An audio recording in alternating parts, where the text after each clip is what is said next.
finale thing where Buffy like had to deal with Spike and Angel being much more interested in each other than with her. And then, but even there, they made off panel. But it was a dream. So we haven't gotten there yet. I think we've all had those dreams. My question actually follows up on that. With vampires being immortal and in theory, I imagine would want to experiment with things, living forever.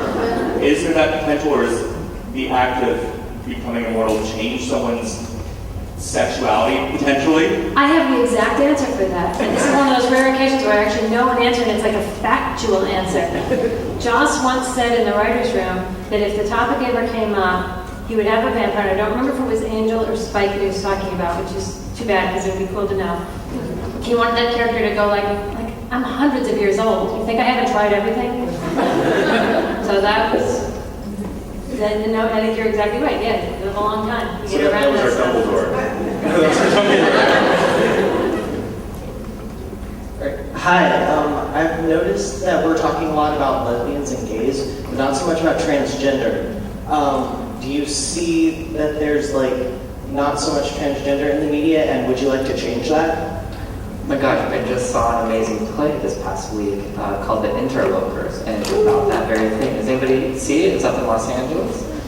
It was so amazing because it was a whole play about that very thing, and about like one character was male to transitioned to female, and one was female to male, and then there was one that was just turned out to be, sorry, spoiler alert, okay. Anyway, so it had every spectrum of, there was a bisexual, there's just a cross-dresser, all these different things.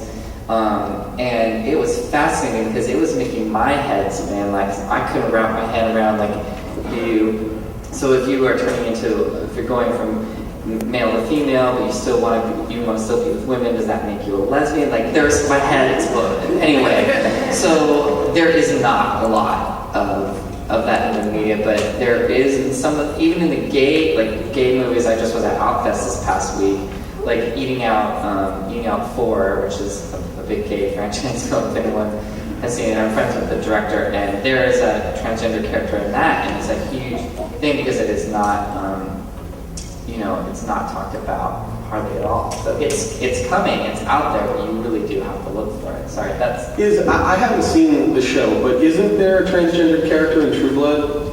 Or do I not know what I'm talking about? There is? I read the comic and it didn't go into it, but I thought. Well, so there's a hypothetical that might be interesting to think about. The idea of slayers being women who are called up and they take the role. So like if there's somebody whose soul is female, right, and they're transitioning their body to match who they feel that they are, what happens if they? I think that's an excellent maybe question. that should be the new character. That would be. I'll write that one too. I have a degree in theater, so I am very prepared. And science fiction is going to be the place to do it because you can ask a question like that and have it be a sensible question about the nature of your soul and what it determines about how you fit into some mystical pattern. That fits beautifully in sci-fi, and yeah, I think we should do it. Just as an aside, I think comics are a really, really great place for a wide variety of trans stories. Because they're so homegrown, they're so one person, very auteur-like, you can go and do the story you want to tell very authentically. There's lots of really, really great trans comics out there. There's one webcomic I recommend that all of you read called The Princess, which is about a little girl who's not allowed to be a little girl.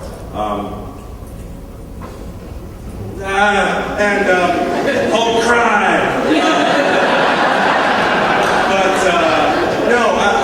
I think all of us rationally, we all know that we should be supported, and we should be respectful, and we should listen to people and believe that they know about their own lives. But until you meet somebody, or until you read a story that humanizes it for you, it can be hard to actually understand. And this webcomic is a great job of that. So I recommend it because It's not just like this, let's have an after-school special and meet this little girl. It's actually funny and irreverent and snarky and sweet, and it's very good. So it's coming, and it's coming from indie comics. Hi there. I just want to say, as a straight male, having such strong gay characters on Buffy really helped me accept the gay people in my life. And I just want to know if you guys had seen some of the same things where people were like, wow, someone who I love like Willow can be gay.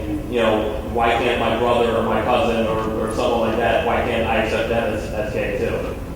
Yeah, that's wonderful. And yeah, we don't hear enough stories like that. I assume they're out there happening all the time. That people, I hope that's what people are getting out of it. But unless someone sits and writes a letter, or we don't often hear that. That was wonderful. Yeah, we've got enough letters to the comic like that make me really happy. That make me feel like we've got to keep doing a little bit more.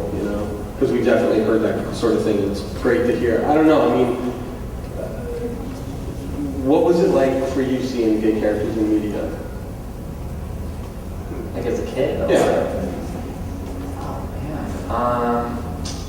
I mean, when you were a kid, portrayals were pretty cartoonish. Wasn't anything.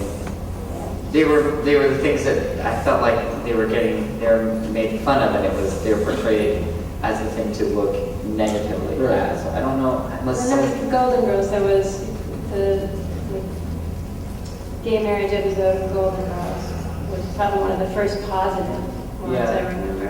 I don't remember that as a kid.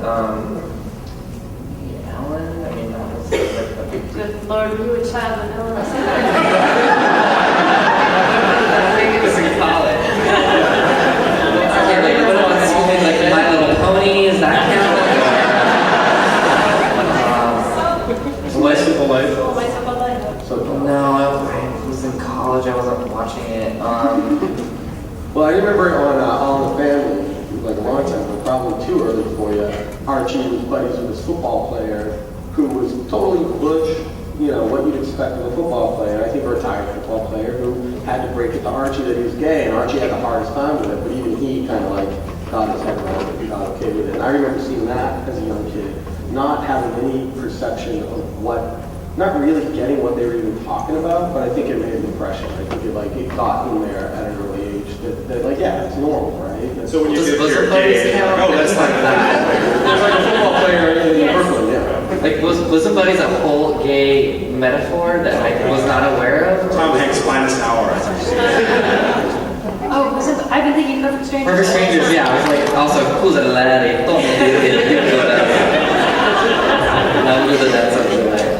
Clearly, okay, that's what the shows I was watching. So, there was a gay character on Full House, Perfect Strangers, Family Matters. I don't think there ever was.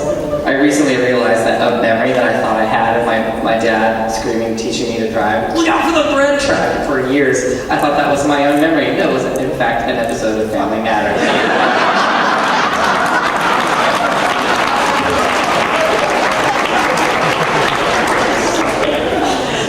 So I read a lot in Buffy spoilers for season 9, and it said somewhere that they were going to focus on Willow and her sort of getting over Tara's death because I hate Kennedy.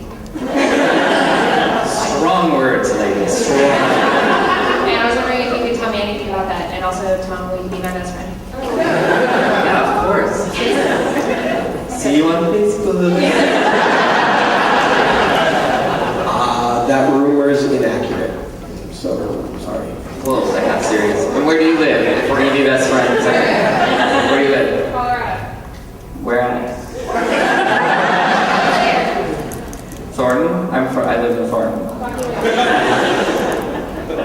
She doesn't want to tell people out loud. She's very secret. My new secret best friend. P.S. Add me on Twitter. Add Jane on Twitter. Are you guys on Twitter? Follow us.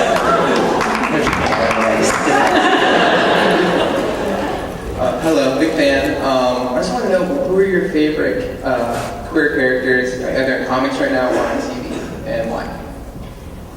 I'm from, sorry. No, you go. Jane, no, you go first. I always loved Kurt Vonnegut agree, and I sense that now there's like a certain backlash, like, oh, Kurt's all full of agenda now, but I still love him. I think Kurt is a character of a type that we hadn't seen on TV in a long time because we've been so concerned about, oh, let's only put masculine gays on so we can make a point about it's not always what you think, and then we forgot guys like Kurt, and so I love that character. I'm obsessed with Private Runway, so I may or may not have had a meeting with him and an awkward voicemail that I left him. And then I left the most awkward one. So awkward, in fact, that I made a short film reenactment of that message, and that will be premiering at the Austin Gay Lesbian Film Festival. So sometimes you gotta write stuff down that happens in real life. Comic book, my friend Mark Andrico writes Manhunter, and there's a gay character in that I like. Yeah, that's a great book, and the way that Mark writes her, I forget her name. What's her real name? Okay. Wait, yeah. isn't the guy? Isn't there a gay? Her sidekick? Oh, that's right. I was like, because if there's ever a TV show, I want to play him, and that's why I remember. Is it her? I haven't read it in a long time. Is that her assistant? Yeah.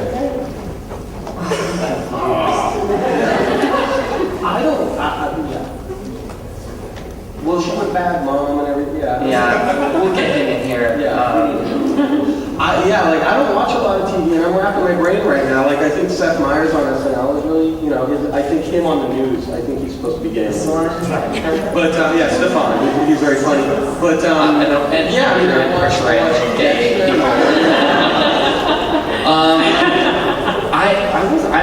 I'm obsessed with 30 Rock. I watch it 17 times. Yes, that show's so good. But sometimes I think they're doing the same thing with Kenneth that they did with Andy. Like, you guys did it first, okay. So I think maybe that character's a little bit. One more question and we'll be done. Well, and I'm not even sure if it's a real question or if not more of a comment. Back to the gender and vampire thing, I think that in vampire narratives, there's a real opportunity here to just show how stupid gender norms are.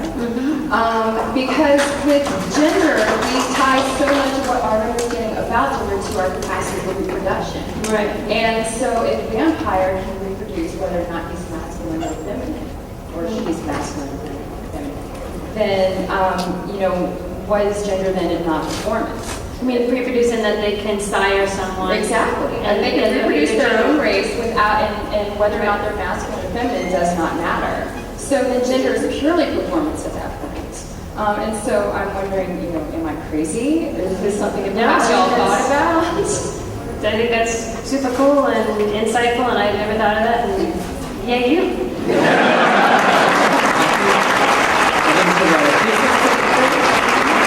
About it, I don't know if we can go to grad school, we can start a class about it. Let's open, as long as we can have an open, honest discussion about all of it. I need 2 seconds to go back to favorite gay characters on TV, which is that I'm creating this web series called Espenson, and you're gonna love these two guys. So get information about it, and then you can in this fall it's gonna start being online, and you can meet your new 2 favorite gay characters on television. So we got stuff. So if you're before you leave, if you ask a question, be sure to go and talk to the guy in the red shirt for a surprise. I won't reveal the surprise. It's not going to hurt. Do come up and get a copy of the Gay Agenda from me. This is a guide to all the Spirit Comic Con, and do get a husband's card from Jane. And please come by the Prison Comics booth. Thank you so much. Can I get my Thank you to the panelists.